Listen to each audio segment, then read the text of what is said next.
Hey guys, in this video we're going to be discussing pop radar. We're going to be discussing basically, what it is, like what is pop radar. You'll hear it advertised by different radar detector manufacturers. So to walk you guys through the process, we've got two different pop radar guns. We've got an MPH Bee III right here, which is going to be shooting 67 millisecond Ka band pop. We also have right here an MPH Z35, which is going to be shooting a faster version of pop. Instead of 67, it's only 16 milliseconds, and it shoots on K-band instead of Ka band. So we're going to be discussing what pop is. I'm going to go ahead and show you pop in action so you can get a feel of how it works and what it looks like when it's used. We've got two different radar detectors here. We've got a V1, and we've got ourselves a Redline over there so you can see what the alerts look like when they come through. We're also going to be discussing some of the limitations of pop.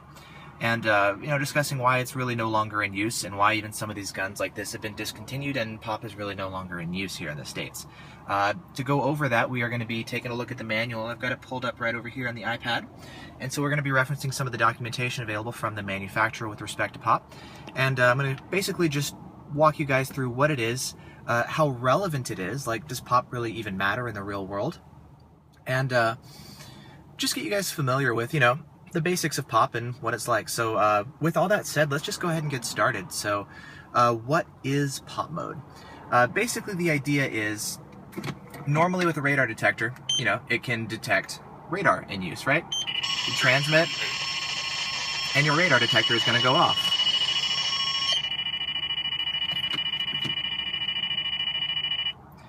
Now, what you could do is, they basically mention it in every single manual, and the idea is, instead of just transmitting radar constantly, the whole time, if you do that, you're going to be giving, everybody in the area a heads up that you're coming, and anybody with a radar detector is going to be like, oh, there's radar, let me slow down, and by the time I'm getting clocked, no problemo, right?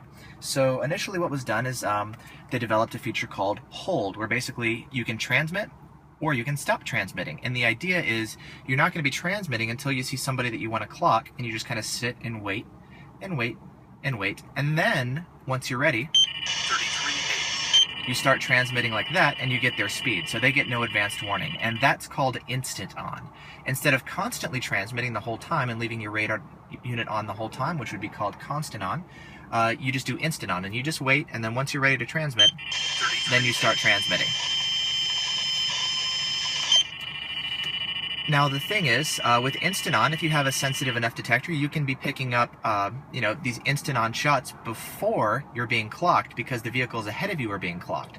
And so what you can do is, if you want to transmit instant on really rapidly, you would just basically transmit and then put it back into hold really briefly, and that's actually called quick trigger. 33.8. Oops. But as you can see, detectors nowadays are actually really, really good at detecting very brief alerts of quick trigger.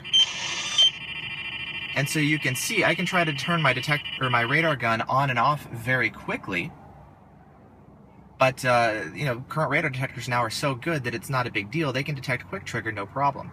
And so while you could think, oh, I'm just going to shoot a really brief burst of radar and not give radar detector users an ability to pick it up, 33.8. You can see in this case the V1 actually went off before the B3 was even able to acquire a speed. And so, detectors these days have gotten really good. Now, because of this, there was a feature that was brought out, and they basically tried to essentially automate quick trigger and really push the limits as far as what's possible. And MPH, which is one of the manufacturers of radar guns, developed a feature called pop, which is basically an automated quick trigger that's very, very fast. Instead of shooting maybe, half a second long, you're going to be shooting less than 1/10 of a second. With this gun here, the pop mode that's built in actually shoots at only 67 milliseconds, so less than 1/10 of a second, right? With the Z35, they have even faster. It's only 16 milliseconds, so you're looking at close to 1/100th of a second, a very, very brief burst of radar. And so what you can do is we'll go ahead and enable pop mode, okay? And then when we transmit, 33.8. You can see a speed very briefly shows up here. The idea is we're going to be shooting so quickly that radar detectors are not going to be able to alert. In fact, let's go ahead and just take a look at the manual here. Where is the part on, okay, pop mode. And then let's take a look at the effective use of pop mode. There are a couple things that I want to go ahead and point out here, which we're going to be discussing.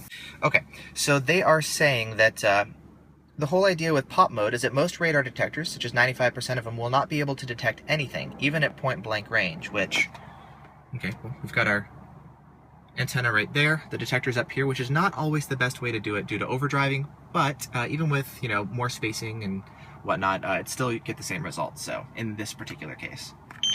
33.8. So you can see we're able to register speed, and this applies, you know, closer range and even farther range. A lot of detectors these days are actually pretty great at detecting pop, so it's really not that big of a deal. But what they're saying, and this is, by the way, this is the manual for the B3. Saying most radar detectors, 95%, will not be able to detect anything. This was the case before radar detectors started implementing pop mode.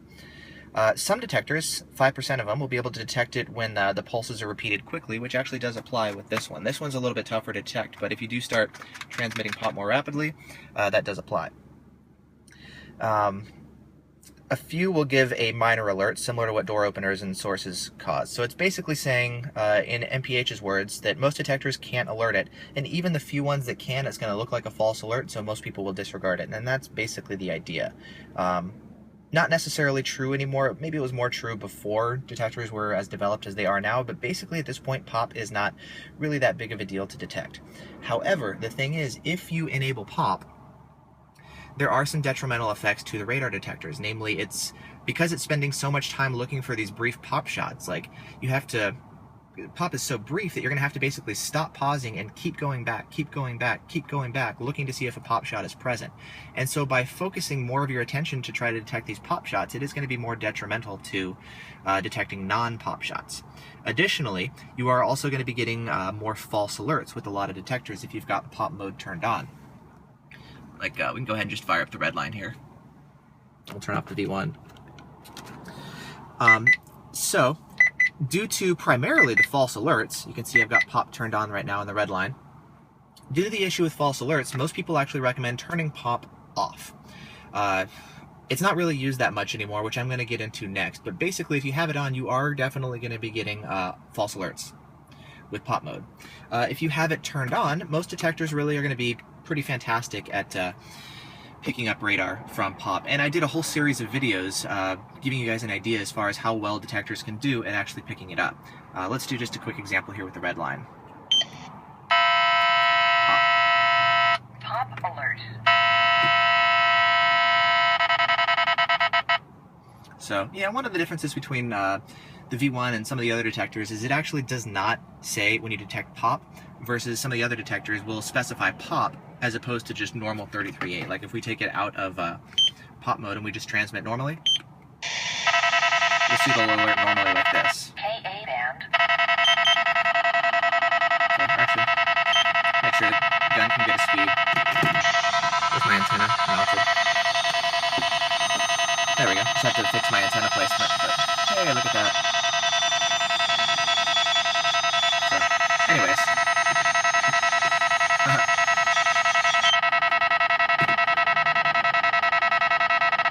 Looks like we got some speeders. So, cool. Anyways, as you can see, pop alerts versus constant on or even instant on alerts will look different. And the same thing with the Redline as far as quick trigger. Not a big deal to pick them up. KA band. So yeah, that's the story with, you know, a lot of the main detectors these days is they're great at quick trigger, so it's not a big deal to pick them up with quick trigger. It's not a big deal, constant on or instant on. You got great range, you got great reaction time. So most detectors these days, especially the better ones, are awesome. Anyways, pop is really not in use much these days. Let's go over what some of the issues with pop are. There's going to be two main issues. Number one is the lack of tracking history. What that means is when you are actually, I'm going to turn off my detectors because I don't want them going off for now. Powering down. So normally when you are actually operating radar, you need what's called a tracking history, which means you're actually looking at the vehicles out there and you're like, with my eyeballs, it looks like this person is speeding. I'm going to confirm this fact with my radar gun. I transmit and I can see their speed. Now, you can tell the radar gun has a number of things to actually help. We'll turn on fastest mode. The radar gun has a number of things to help us figure out what number you know, is showing up here, what car that actually correlates to. So you can tell this particular model does give me directional information. So if I transmit, you can see it's jumping. That means I'm clocking vehicles coming towards me. And if that arrow shifts to that side, it means I'm clocking traffic going away from me. So right now I'm clocking vehicles coming towards me, which is going to be this guy. Some radar units even have a fastest mode. So I hit this button right here, fastest. And you'll see the yellow lights actually activate. And fastest mode is there to mean this one right there is going to be my strongest signal. That's going to be my fastest signal. So if I got somebody who's moving faster than my primary target, I can actually clock both of them. So if I got, like, you know, classic example is a sports car driving past a semi. A semi is going to be a big, huge reflective target. It's going to reflect a big, strong signal. So that'll be the strongest signal. But the sports car, if it's going faster by it, will show up as the fastest speed. So you can actually clock both of them at the same time. One thing that they specify in their manual is you are not supposed to actually be able to issue tickets from fastest mode, and that's why you can't actually lock a fastest speed. That actually does vary between radar guns. Some of them will let you lock a fastest speed, some won't. Whatever, don't worry about that. But the idea is you do need a tracking history. So as you can tell, I can see with my eyes, I can confirm with the radar gun which vehicle I'm tracking, what direction it's tracking, and you can also hear that the audio. That's called the audio Doppler. And so in addition to what you're seeing with your eyes and on screen with the numbers, you can actually hear what the radar gun is doing. So the higher the speed, the higher the pitch. Direction has an impact. You can actually, you know, tell the quality of the signal.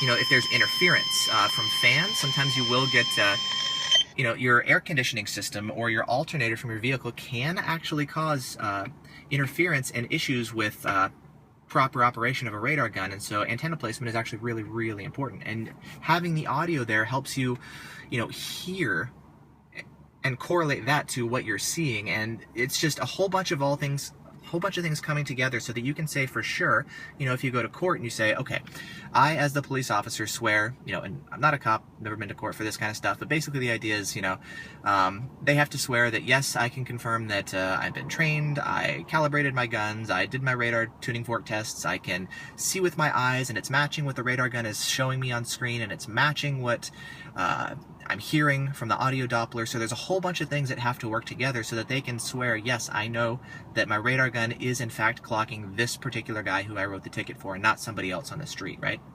So you do need a whole mix of things. And one of the things you need is actually called a tracking history, which means I didn't actually just do that and get a quick speed like this. I'm actually developing a history. I can see over time, I can hear. You know, I've got a history, basically, of a good quality read, and I can tell for sure that, you know, yes, I am confident that the person I clocked with my radar gun is the person who I wrote the ticket for, right? So you need that sort of tracking history. One of the issues with pop mode is that you cannot actually get a tracking history. We'll go ahead and turn pop mode back on. Oops. Pop, okay. So if I do this, you'll notice you don't get that audio Doppler. You also cannot actually lock that speed. So if I wanted to, how many cars up there? If I wanted to do this and then lock that speed, it's not letting me do it, right? It just goes away. Whereas if I transmit normally, I can actually lock that speed, and then if I stop transmitting, the speed actually stays there on the screen. And so now we actually have it locked. With pop, you cannot lock it in, and it's due to the lack of tracking history. And because of that, pop shots are not able to be used as evidence in court, and that is actually explicitly mentioned in the manual. Let's take a look at what the manual has to say about that. They say, and I'll quote, information derived during pop burst, the pop burst is non-evidential and to be used as an advisory information only, in much the same manner as fastest mode is. Citations should not be issued based solely on information derived from the pop burst, since there is no tracking history developed. If the speed is in violation, or is a violation, the radar must be allowed to enter the continuous transmit mode by pressing the corresponding antenna button again while the pop speed is still being displayed, so that the tracking history may be developed. There is no case law allowing for radar citations to be issued without a tracking history, and MPH will not assist in the prosecution of citations issued without a proper tracking history. So, this is kind of one of those CYA paragraphs, right? Cover your ass paragraphs. So they're saying that this is not evidential in court if you're using pop, and so because of that, some officers may say, well, I can't even write tickets to people using this mode, so I may not even use it. The idea is if you're using pop, let's get rid of clear the lock speed. All right, let's do turn on pop. So the idea is you're just going to sit here. You're going to transmit pop. You're like, do, do, do, do, do. Theoretically, I'm sitting here, able to clock cars, able to get their speeds, and no radar detectors are going off, which we know is not actually true, but that's the idea, right? So I can sit here, and then if I see somebody that I actually want to target, oh, I didn't quite do that right, I pressed it twice. Well, I made it too fast for you to see, but basically the idea is if you get a speed registered on pop, and then within a second you press the transmit button again, it will actually exit pop mode and allow you to begin developing that tracking history automatically. I'll show you that with this car. So we'll got a speed, we'll press it again, and it exits pop automatically, and now it begins transmitting. So it does that for you without you having to get out of pop mode. And is my antenna placement not that great? Looks like that. Yeah, it's kind of, let's point it to the left a little bit. Hopefully it stays, there we go. That should be a little bit better. Okay.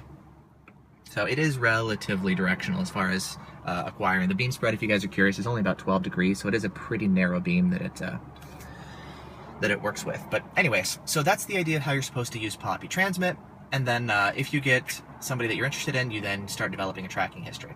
Accessing pop is, sometimes it depends on the firmware version, but on this one you basically press menu, and then you go over to the pop section a couple times. Oops, I'm sorry. I'm done. You press this a couple times, and then you press the pop button there. And now you've entered pop, and now if you transmit, you get a pop speed. Is anybody there to clock? Yeah. There we go. Cool. Okie dokie. So that's basically using pop. So that's one of the issues, is the lack of tracking history.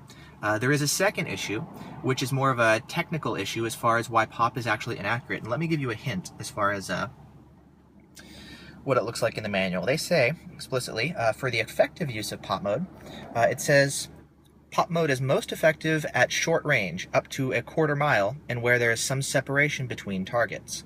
So what they're saying is it's most effective at short distances, not so much at longer ranges. Now, I don't have very, very long courses. This is actually one of the longest ones I've got here in the area. You can see, I mean, we've got some twisties, some hills, some trees blocking it, so I can't even go that far. So I don't have super long straightaways here in the area where I live. It's more mountainous. It's even the mountains and stuff in the distance. So I don't have long straightaways to confirm this, but what we'll find is actually V1's site, they're very, very adamant about this. Pop is actually the farther away you're clocking, the less accurate it is.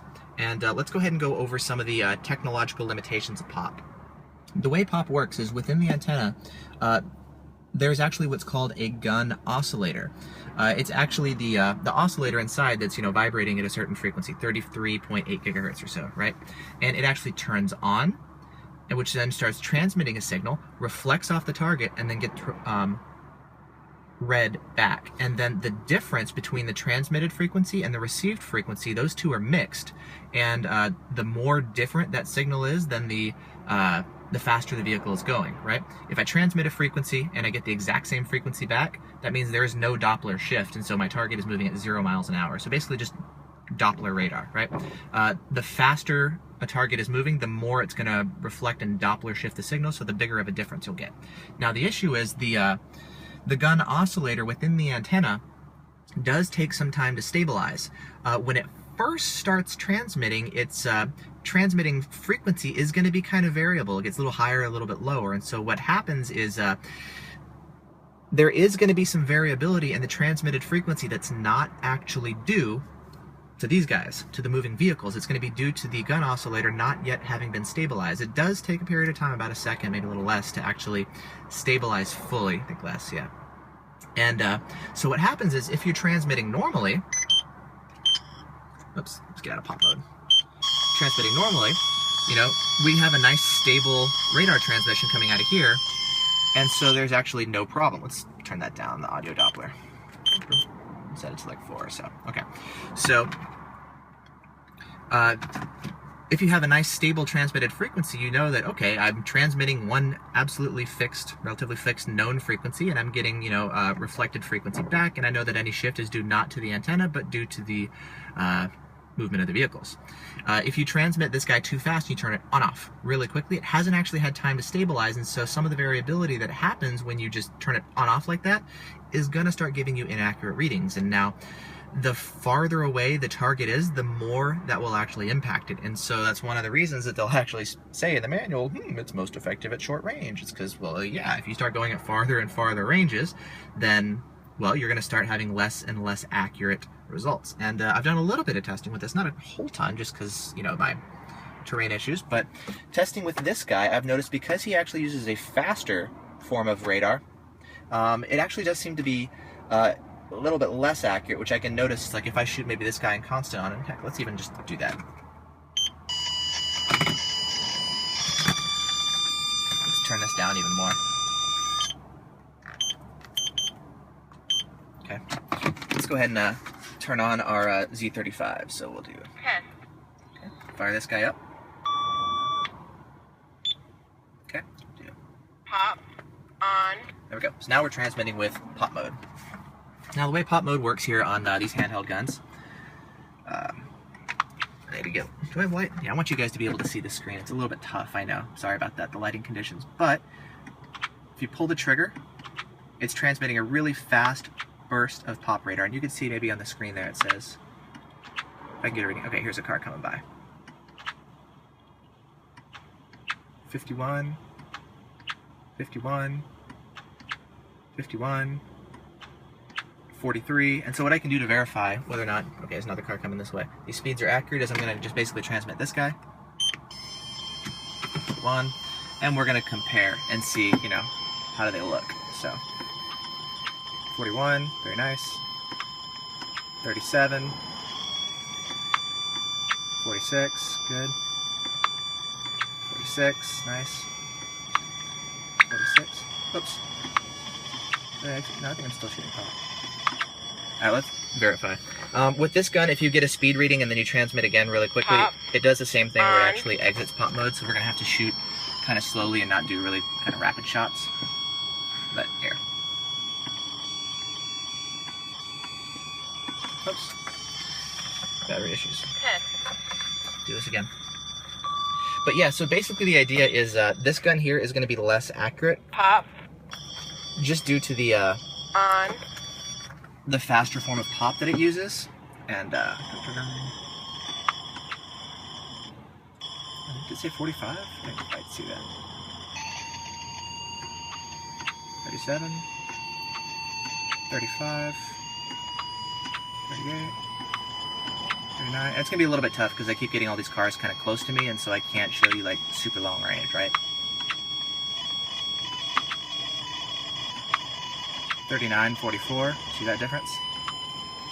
39, 41. Am I still even in pop mode? Yeah, it does like to exit.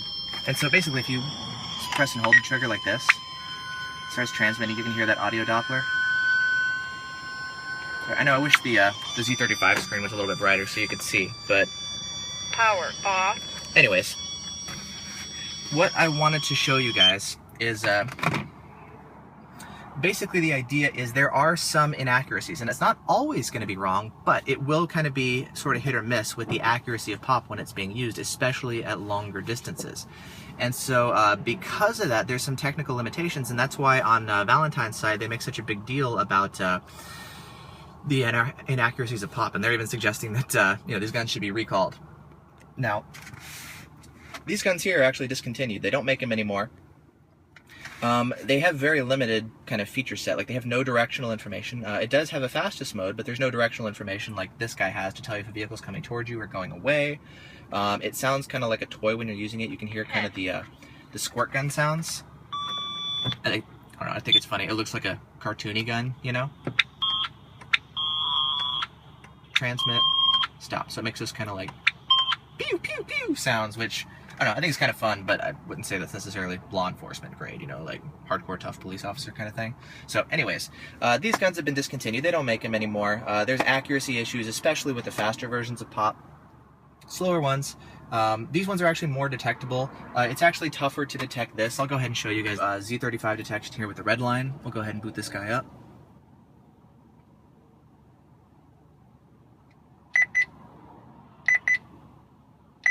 So it's segmented 258, pop is on, TSR is off. Highway mode, we'll go ahead and turn pop off. So right now it's just going to be a normal handheld radar gun, constant on / instant on, whatever. So go ahead and trigger that, and you'll be able to see its detection. K-band. 24.157. So there you go. So there's just normal whatever detection, right? Operating on K-band, yay. Oops. And I'm getting some blind spot falses from that guy that just drove by. On. Okay. So as you can see, I've got, TSR is turned off. It's in highway mode, so I do currently have no K-band filtering enabled. Now we'll go ahead and, we've got pop turned on. Go ahead and shoot this. 50, 49, 47, 47, 46, 46, 41, 44. So you can see the idea there is I'm able to actually clock cars without radar detectors alerting. And the Escort products are not actually designed to catch K-band pop like this on 67 millisecond or 16 millisecond pop. Escort products, they're designed to actually catch Ka-band pop like this. There's actually 3 versions of it, 3 flavors that I know of. There's 67 millisecond Ka-band pop. You can also plug in K-band antennas to some of these, like the Enforcer, I believe, and then you can run 67 millisecond K-band pop. I do not have a K-band antenna for one of those, but if you look at the V1, in Yavi 1, it'll actually have an option for K-band pop, and that's actually what it's for. It's a K-band version of this, not a K-band version of this. We're going to run next just the V1 with K-band, 16 millisecond pop detection. See how it fares. Okay.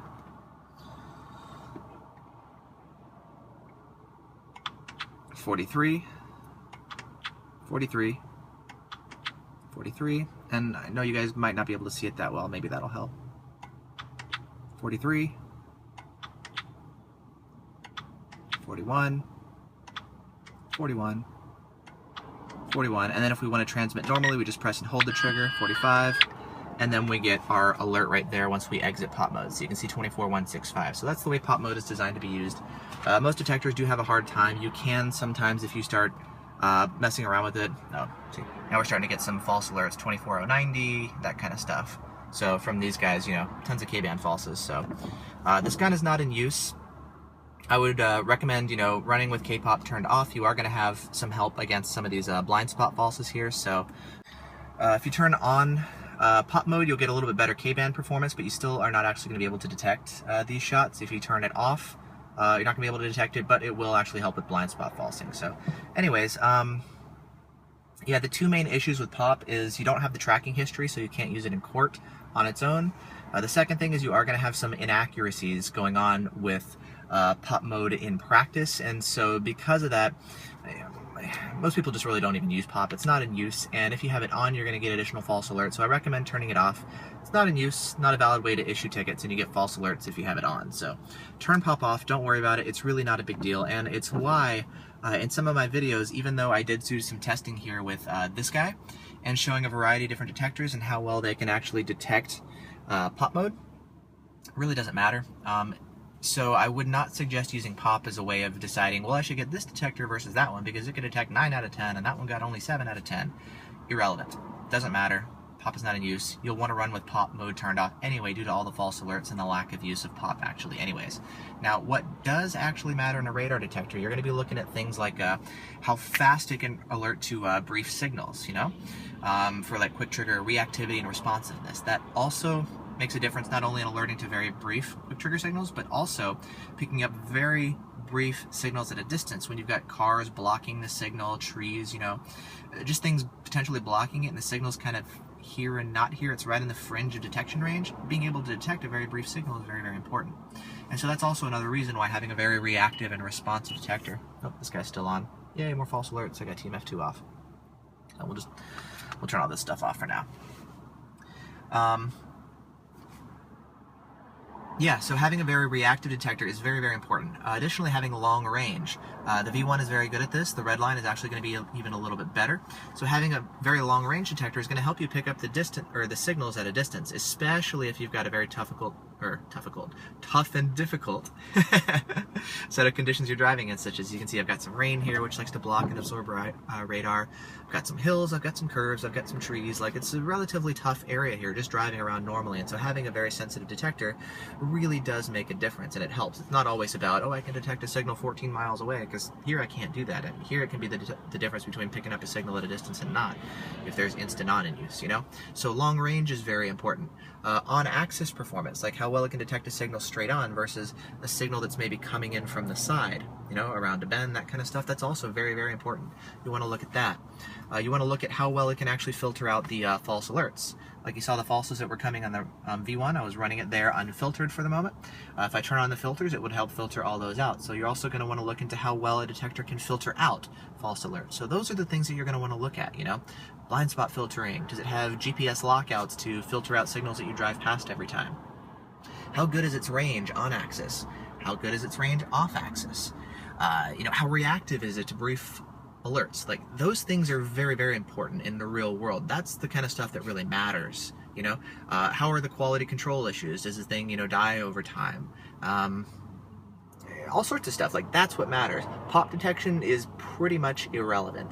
Yes, I've done some videos showing it because, well, I'm just curious. I love testing all sorts of stuff and finding out, you know, how well things work and all that good stuff, but it's not really a good way to differentiate one detector from another, and so I just kind of wanted to make this video to help illustrate what pop is like, you know, from both ends of the radar gun and the detector, the issues that it has in practice, and also just kind of point out the fact that pop detection doesn't matter. I think I've heard some places in New York, maybe they do, or not New York, Nevada, where they also run the B3s. There's some people who've reported pop in use there, but again, it's really rare, and it's one of those things where even they may be using it,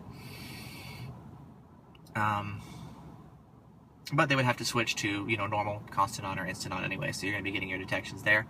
The V1 can detect with pop mode on or off. It doesn't matter. It's still going to be able to detect them just fine. Other detectors, if you turn pop off, it is going to severely limit its ability to detect pop, but again, you'd want to do that anyways, just due to the false alerts. If nothing else, you're going to get, you know, false alerts to pop, and you're going to get reduced performance everywhere else due to that. So, including 33.8, by the way, I believe. So, anyways, there you go. There's a look at pop detection. I think that's the main stuff I wanted to cover. Technical issues, problems with it, as well as, you know, how it works and how it operates.